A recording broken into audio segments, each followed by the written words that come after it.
yo les gars, j'espère que tout va bien. On se retrouve pour une nouvelle vidéo un peu différente de d'habitude. Aujourd'hui, je vais pas vous parler de ça, je vais pas vous parler de mon AE86, mais aujourd'hui, je vais vous parler de ça.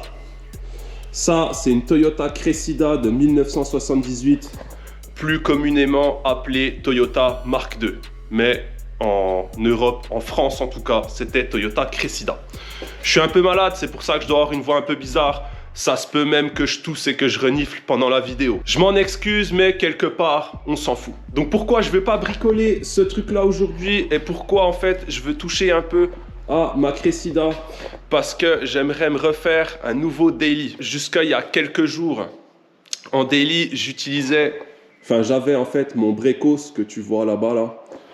Sauf que le pauvre, tu sais, d'origine, je crois, ça fait une 60aine de chevaux. Je pense que s'il en reste 30, je pense que c'est pas mal, tu vois, déjà. Il est pas mort, tu vois, il est pas Pop Smoke, si tu veux, mais il est comme Eazy-E en février 95, tu vois, il est gravement malade, tu vois. On va dire que tu te retrouves en deuxième dans pratiquement n'importe quelle montée un peu raide. Mais bon, pour traîner dans le coin, à la limite, ça me va pas trop mal. Et donc, j'avais mon Brecos, mais j'utilisais aussi mon Super 323 Ti M Sport. Sauf qu'il m'est arrivé une petite péripétie avec. Je te mets une image subliminale tout de suite. C'est passé très vite, mais peut-être que tu as compris. Je te ferai d'ailleurs, je pense, une petite vidéo là-dessus. Dis-moi dans les commentaires si tu veux que je te fasse une petite vidéo sur ce qui m'est arrivé avec ma petite BM. Bref, je m'écarte un peu du sujet principal. Ma Cressida. Ma Cressida, en fait, c'est une caisse qu'on a achetée. Je dis on parce que c'est la première voiture que j'ai achetée avec ma copine. Petite anecdote. Cette voiture-là, on l'a achetée en 2016. Donc, tu vois, ça date un peu. Et on s'en est très peu servi. Toujours que pour des conneries. J'avais les freins arrière à refaire. Là, c'est bon, je les ai refaits. Il y avait une ligne à refaire, c'est bon, elle est faite, enfin je l'ai faite il y a longtemps, mais... Enfin bref, que des conneries en fait qui ont fait que j'ai fait d'autres trucs, genre faire ça, à la place de faire ça et de m'en servir. Tu sais, quand t'as plein de bagnoles comme moi, des fois, c'est pas le problème d'avoir plein de bagnoles, c'est le problème d'avoir des gros projets que tu crois terminer en 2 mois et qui te prennent 2 ans. On va dire ça comme ça. Donc, ma Cressida, qu'est-ce que je veux faire dessus pour qu'elle retourne sur la route? Je veux faire la vidange moteur, mais bon, ça c'est un grand classique. Je veux aussi changer le filtre à essence, grand classique aussi. J'ai un joint à refaire, un joint de merde sur l'échappement, là, les surfaces sont poreuses. Enfin, on va voir ça ensemble. Du coup, là, moi, je vais commencer par ma vidange. Donc, on va commencer par ouvrir le capot. Ouvrir le capot, c'est cette petite tirette là. Et on va tout de suite voir le moteur. Cette bagnole-là, elle existait avec 2 moteurs différents. Un 4 cylindres et un 6 cylindres. On pourrait croire qu'il y a un gros V8, un truc incroyable et tout là-dedans. Mais pas du tout. Et moi, j'ai une version 4 cylindres. Tu vas voir que sous le capot, il y a de la place. Faut que j'arrive à l'ouvrir. Je retire sur la tirette. Ce coup-ci, ça a marché. Les vieilles caisses, c'est comme ça, tu sais.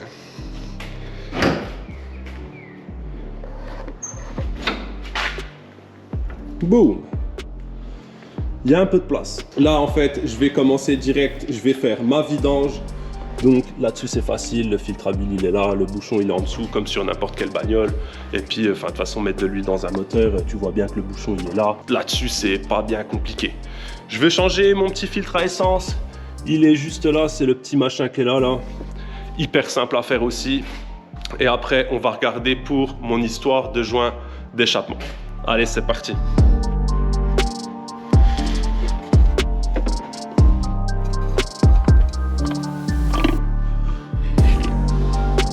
Putain, j'ai pas le bon filtre à huile, nique sa mère. Non, bah oui, ça va pas aller ça.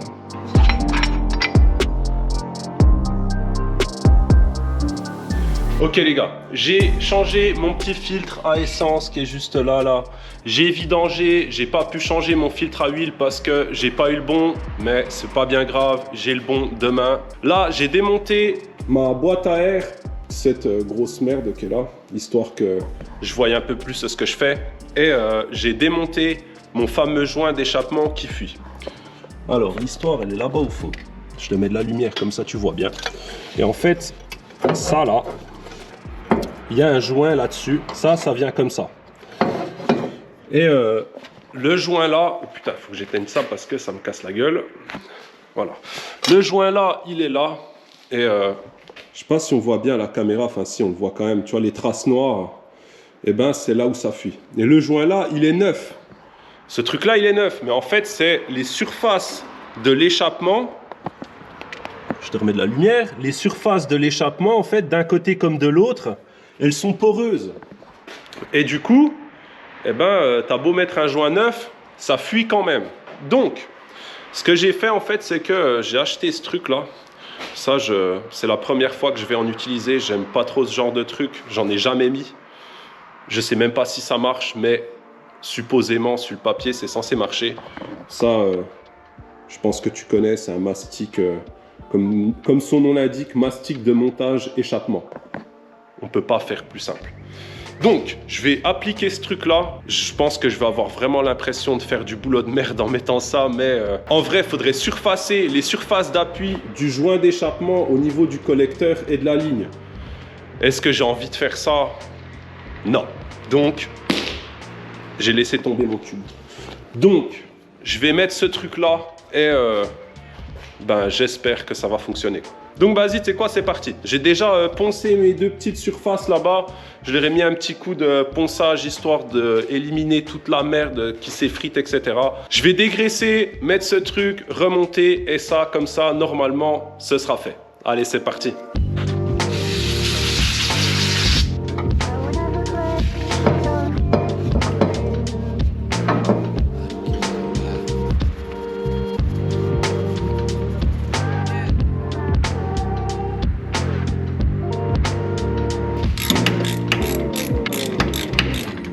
Ok les gars, on est le lendemain, mon joint d'échappement de merde là, il a durci, en tout cas on dirait. Je sais pas si on va bien se rendre compte à la caméra, mais tu vois le petit truc blanc là, le long là, c'est le joint d'échappement. Enfin l'espèce de pâte bizarre là, ça a l'air d'être sec, en tout cas c'est dur au toucher, donc sur la boîte, enfin sur le tube là, ils disent laisser sécher une nuit, donc je pense que on est bon. J'ai mon filtre à huile, ce coup-ci, apparemment c'est le bon, donc ça, je vais pouvoir le changer. Et je vais faire un truc que je devrais peut-être pas trop faire. Je t'explique vite fait. En gros, cette caisse, en fait, le moteur, il fait un bruit de chaîne. Surtout à bas régime, enfin surtout quand tu la démarres. Tu vois, quand tu la démarres, il y a un petit bruit de chaîne et après ça se tasse un peu. Et là-dessus, en fait, il y a deux tendeurs de chaîne. Il y en a un qui est facile d'accès, il est juste ici, là. Et il y en a un autre qui est là-bas en dessous, sous le carter. Enfin, le deuxième, celui qui est en bas, là, c'est le gros bordel. Il faut démonter la moitié du moteur pour pouvoir le changer. Et j'aimerais bien que ce soit celui qui est facile à faire, qui est juste là. Et donc, pourquoi je disais que je vais faire un truc que je ne devrais pas trop faire? En fait, tout simplement parce que là, je vais démonter le carter, le cache-culbuteur, pardon, et j'ai pas de joint neuf. Donc, j'espère que après ça, quand je vais remonter avec le vieux joint, ça fuira pas trop. Au pire, je rachèterai un joint et puis, ben, ça fuira un petit peu en attendant. Donc, là, ce que je vais faire, en fait, c'est que je vais changer mon filtre à huile. Je sais même pas si je vais te montrer ça, je vais zapper ça vite fait. De toute façon, dévisser, visser un truc, on s'en bat les couilles. Bref, je change mon filtre à huile et après, j'attaque le démontage du cache-culbu. Allez, c'est parti.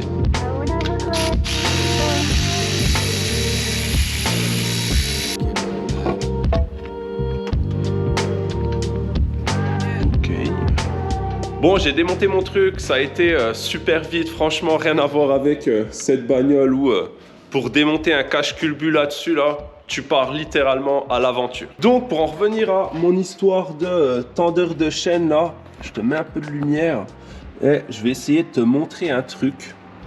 Je sais pas si tu vois le tendeur de chaîne qui est là, là. Tu vois l'espèce de morceau noir, là, l'espèce de patin, là. Et ben ça, c'est le tendeur de chaîne.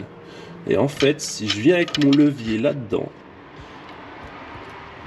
je sais pas si on va se rendre compte à la caméra, tu vois. Mais j'arrive à le bouger littéralement sans aucun effort. Oh putain, il faut que je débranche ça, ça me casse la gueule ça tout le temps. Je me fais toujours baiser. Donc ouais, en fait, ce tendeur de chaîne là, je le bouge très facilement et t'es pas sans savoir qu'un tendeur de chaîne, c'est toujours en pression. Et donc, ça bouge pas comme ça, quoi. Tu vois, ça bouge pas facilement, quoi. T'arrives avec un levier à le bouger un peu, mais pas comme ça, sans aucun effort. Et en fait, ce qui se passe, c'est que le tendeur de chaîne qui est là au-dessus, là, en fait, c'est un ressort qui fait la tension de la chaîne. Et je pense qu'à l'heure actuelle, le ressort, soit il est en plusieurs morceaux, soit il est détendu complet, soit peut-être il n'y a plus de ressort, je sais pas. Et le délire, c'est que en vrai, l'auto, là, même si c'est pas génial, elle roule. Donc, ce que je vais faire, c'est que je vais pas démonter mon tendeur de chaîne pour pas immobiliser la bagnole. Je vais commander les pièces et une fois que j'aurai les pièces, je ferai ça. Du coup, là, je suis bon pour remonter. J'ai validé le diagnostic, hein, je peux rien faire d'autre. Je suis bon pour remonter et je vais rouler comme ça en attendant. Et ce que je vais faire, c'est que je vais bouger la 7 là, enfin je vais la ravancer un peu. Je vais mettre un peu cette caisse là à la lumière et on va faire un peu le tour. On va regarder les défauts. Parce que j'aime bien regarder les défauts. En règle générale, les mecs, ils te montrent des caisses comme ça, ils disent « Ouah, t'as vu, elle est belle et tout. » Moi, je veux voir les défauts. Allez, c'est parti. Je remonte mon histoire et on regarde tout ça.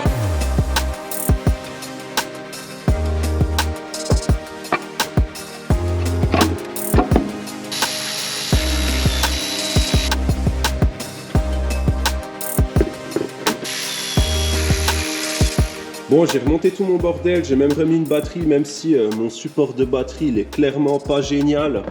Je vais essayer de me trouver un truc un peu mieux pour l'avenir. En attendant, ça va rester comme ça. Donc là, j'ai poussé la 7, elle est là-bas, je sais pas si on va bien se rendre compte, mais t'as compris, elle est plus au milieu du garage.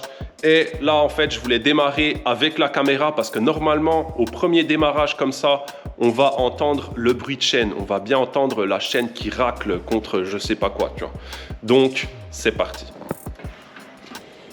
Bon, normalement, elle va pas démarrer quart de tour parce que, tu sais, le filtre à essence est vide. Donc, forcément, je vais un peu galérer. C'est parti.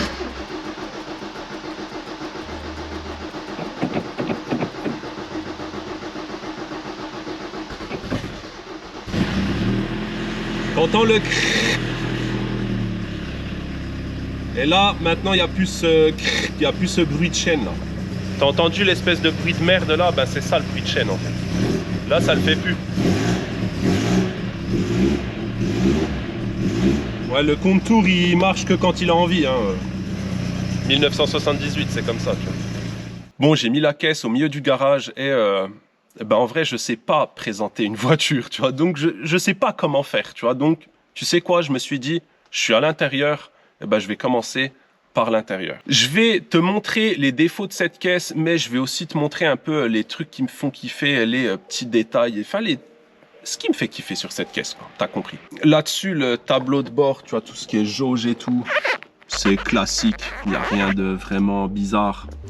Panneau de porte, pareil, tu vois, il n'y a rien de trop chelou. C'est old school, tu vois, c'est noir avec des petites lignes et tout, mais on va dire que par rapport à une autre caisse des années 70, ça reste dans le même esprit. Le petit truc que j'aime bien moi sur les panneaux de porte là, c'est le petit loquet, lock and lock, truc à la con, le petit chrome autour de la lampe quoi, t'as compris quoi, le petit chrome autour de cette merde. Voilà. Ce qui me fait kiffer moi sur cette caisse, c'est console centrale. La console centrale, je sais pas pourquoi, elle a une petite, j'aime bien, tu vois, petite boiserie sur le levier de vitesse automatique là. Petit vide-poche. Là, il doit y avoir un truc normalement, parce que ça, c'est un trou béant. Je pense que d'origine, il devait y avoir quelque chose. Là.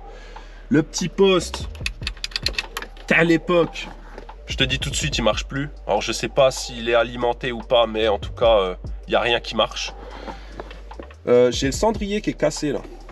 Tu vois, ça, faudrait que j'essaye d'en retrouver un, mais je sais pas si ça se retrouve facilement, ce genre de choses. Donc, j'ai le cendrier qui est cassé. J'ai l'horloge, tu vois, qui est bien jolie d'ailleurs.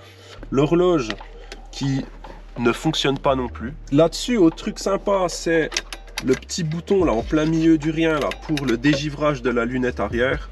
Après tout ça là, la ventile et tout, c'est un peu du classique Toyota, même sur une 86, c'est à peu près la même chose, ça change pas grand chose, tu vois, c'est presque ça quoi. Les petites ouïes d'aération chrome T'as les années 70 aussi. Le petit logo Cressida sur la boîte à gants. La boîte à gants, c'est un truc normal. Juste par rapport à certaines caisses, en fait, elles s'ouvrent en tournant ce petit bouton, mais bon, on s'en branle. J'ai le tableau de bord qui est craquelé. Et ça, c'est chiant. Parce que des tableaux de bord conduite à gauche de cette caisse, eh ben, j'en ai jamais trouvé. Peut-être qu'un jour, je tomberai sur un tableau de bord, mais ça, on verra bien. Après, en vrai, le fait que le tableau de bord il soit craquelé, je m'en bats un peu les couilles parce que, ben, comme ça, je peux laisser la bagnole au soleil, je m'en bats les couilles. Je me dis pas, ouais, mon tableau de bord, il va gondoler, il va être pop smoke. Il est déjà pop smoke, donc il va pas évoluer beaucoup, quoi. Bref, autre chose à l'intérieur, les sièges. Petit siège en cuir blanc cassé beige, là. La banquette, pareil. Plutôt sympa. Plutôt confortable. Il me manque un truc, j'ai un autre défaut là, tu vois. Je sais pas si on va bien se rendre compte, mais là en fait il me manque une baguette le long. Là normalement il y a une baguette qui fait la jonction avec les montants. J'ai pas cette baguette. Ça, c'est les aléas des voitures des années 70. Il y a un truc que je t'ai pas dit, c'est que ça, c'est une version Deluxe. Et ce qui est très étrange, c'est que une version Deluxe de ces caisses-là, eh ben, elle a les vitres manuelles. Alors que les autres, elles ont en option les vitres automatiques. Enfin, vitres électriques, vitres automatiques. Qu'est-ce que je raconte? Les vitres électriques. Et celle-là, elle a les vitres manuelles. Je ne sais pas pourquoi. Par contre, il y a un truc qui est cool. Bon, ça n'a rien à voir avec le fait que ce soit une version de luxe. La version de luxe, si je dis pas de conneries, c'est les sièges en cuir, les vitres manuelles et les boiseries à droite, à gauche. Et je crois ces panneaux de porte noirs. Et enfin, c'est 2-3 bricoles, il n'y a rien d'extraordinaire, quoi. Il y a un truc qui est génial par contre sur ces caisses, c'est que cette vitre-là, elle se descend. Alors déjà là, un autre défaut. Tiens, tu sais quoi? Ça là, il me manque un joint là. Là, normalement, il y a un joint. Et en fait, le joint, il vient faire l'appui contre la vitre, tu vois. Et ben, j'ai pas ce joint-là. En fait, c'est pas vraiment un joint qui manque, c'est toute cette pièce-là. Toute cette pièce-là, elle est en un bout, avec l'espèce de plastique noir. Et le problème, c'est que cette pièce-là, eh ben, elle est plus dispo chez Toy. Et puis, ben, va retrouver cette merde. Donc moi, j'ai pensé, ce qu'il faudrait que je fasse, c'est que je colle un espèce de petit joint, là. Mais il faut trouver le petit joint à coller qui va, quoi. Je verrai ça un autre coup, tu vois. Mais bref, je disais quoi? Je disais, les vitres, là, elles se descendent. Et ça, je trouve ça trop classe. Tu descends ça, tu descends celle-là, avec le petit bruit qui va bien. Mais je trouve que ça y fait trop... tu sais, il n'y a pas de montant là sur la porte, ça y va trop bien, tu vois. Ça fait trop une belle ligne. Les caisses qui s'ouvrent en grand comme ça, je trouve que ça fait toujours... Ça donne quelque chose, tu vois. Ça fait une belle ligne à la voiture, quoi. En termes de carrosserie extérieure, la caisse, elle est plutôt pas mal. Elle a été victime d'une mauvaise restauration et je sais pas si on va se rendre compte, mais bon, elle est pleine de poussière, mais si j'enlève la poussière, je sais pas si on va bien se rendre compte à la caméra, mais en réalité, la peinture, elle est toute brumeuse. On dirait qu'elle a été stockée quelque part et qu'ils ont peint quelque chose pas très loin et du coup, ça fait comme une petite brume sur la caisse. Il faudrait que je lustre toute la peinture. J'ai déjà de quoi la lustrer, peut-être même que je te ferai une vidéo là-dessus. Extérieur, qu'est-ce que je peux te dire d'autre? J'ai mis des jantes SSR à l'avant et je sais même plus c'est quoi comme jante à l'arrière, c'est d'autres jantes qui viennent du Japon aussi, mais je sais plus c'est quoi comme modèle. C'est des 15 pouces, j'ai mis des ressorts. C'est des ressorts de je ne sais pas quoi. C'est des ressorts que j'avais chez moi et j'avais un gros stock de ressorts à l'époque et j'ai essayé des ressorts jusqu'à trouver une hauteur de caisse qui m'allait bien. C'est des ressorts de Toyota, mais de je ne sais quel Toyota. Je peux pas te dire. J'ai remarqué un truc sur ces caisses-là, c'est que les pare-chocs, tu vois le pare-choc? Les pare-chocs, on dirait qu'ils sont comme ça. Et c'est pratiquement sur toutes les Cressida. C'est sur la mienne et c'est sur plein de Cressida que je vois sur Internet. Elles ont toutes les pare-chocs un peu comme tordus, tu sais, pas bien alignés, pas bien droits. Tu vois, de l'autre côté, c'est encore plus flagrant, je trouve. Et ça fait pareil derrière. Derrière, ils sont aussi, on dirait qu'ils sont pas droits. Tu regardes. Par rapport à l'empreinte sur la carrosserie, on dirait que le pare-choc, il est comme ça. Et elles font toutes ça. Je sais pas pourquoi. Je sais pas pourquoi, enfin toutes.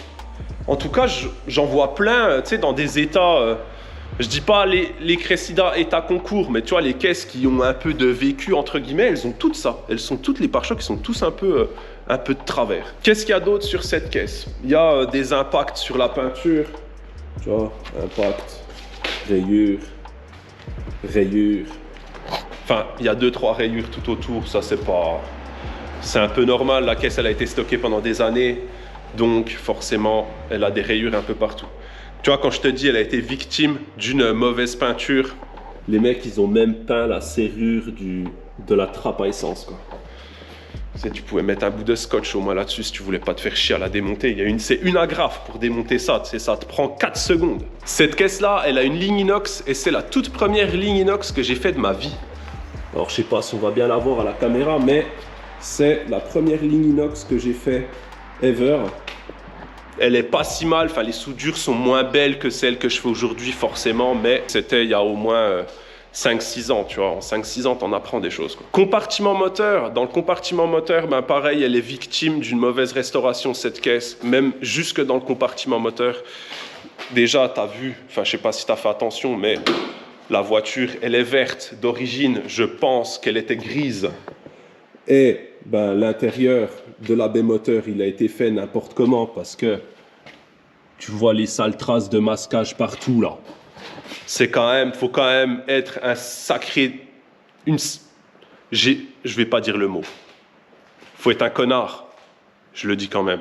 Faut être un sacré connard pour ne pas savoir mettre un bout de scotch là-bas. Je sais pas, t'es carrossier ou t'es pas carrossier, tu vois. Il y a un moment donné, ah le mec, et je rage hein, en vrai là. Je suis en train de faire le rageux en vrai là. Alors qu'en vrai, je m'en fous. Moi la voiture, je l'ai achetée comme ça, je l'ai achetée en connaissance de cause. Tu vois, donc je sais même pas pourquoi je suis en train de rager en vrai. Il y a un truc dans la baie moteur, en fait, moi, par contre, qui me fait chier. Il y a eu une sale réparation faite à la fibre, un truc qui devrait pas être du tout fait à la fibre. Je sais pas si on va bien se rendre compte, je mets de la lumière, mais tu vois, cette section-là, là, c'est la maladie un peu des toys. Elles pourrissent là, et en fait, ça a été refait avec de la fibre. C'est dégueulasse. Et là-bas, au fond, je sais pas si on va bien se rendre compte, mais là où j'ai mon doigt, là, je sais pas si... Tu vois la merde qui a été faite là?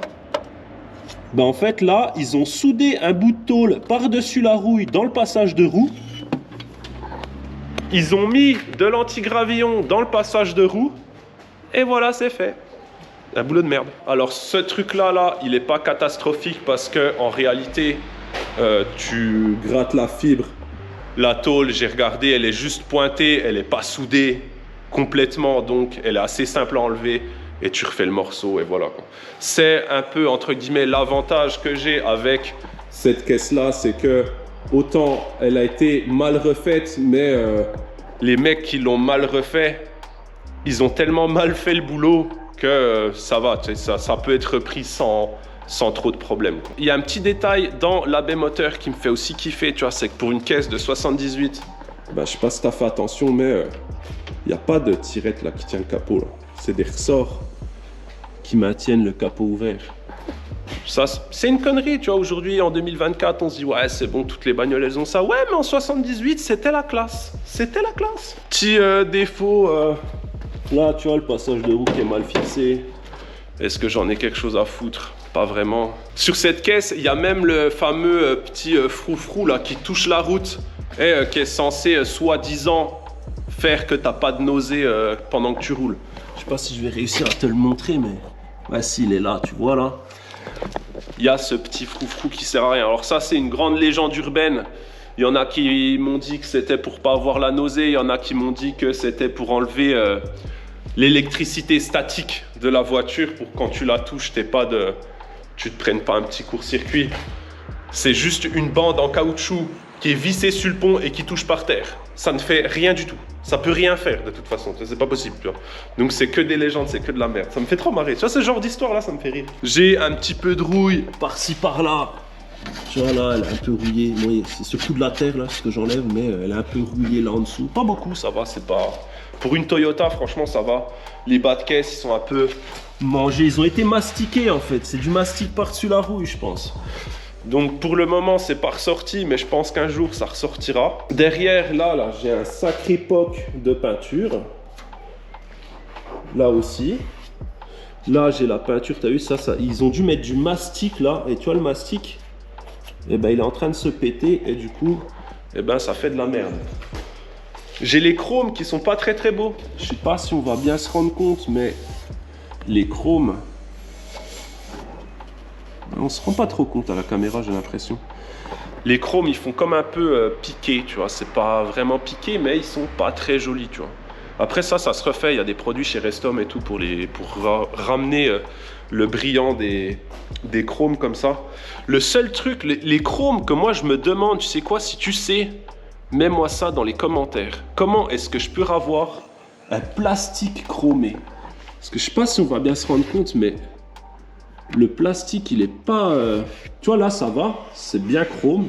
C'est propre, tu vois. Il y a un petit défaut là, mais ça va. Et tu vois, par exemple, celui-là, il est tout comme piqué. Je sais pas comment ravoir ce genre de truc. Un plastique comme ça, je sais pas comment le ravoir. Si tu sais, tu me mets ça dans les commentaires, s'il te plaît. Ça me rendrait service. J'ai un petit défaut, là, côté droit. Je sais pas si on va bien voir, mais le joint, il fait un espèce de truc bizarre. Je sais même pas pourquoi ça fait ça. Anyways, il y a un petit poc là sur le chrome. Je viens de le voir en même temps que je te montrais ça là. Et après, de reste, en vrai, bah, c'est à peu près tout, je crois. Tu vois, le passage de roue là, il tient pas trop non plus du côté là.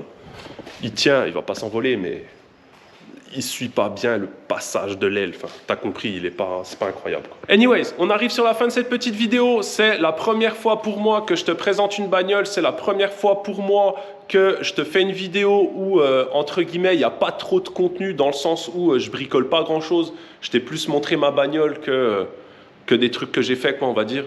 Donc, n'hésite pas à mettre dans les commentaires si tu aurais voulu aimer voir d'autres choses, si ça t'a plu, si ça t'a pas plu, si... N'hésite pas à me mettre dans les commentaires ce que tu en as pensé pour que je puisse m'améliorer pour les prochaines vidéos.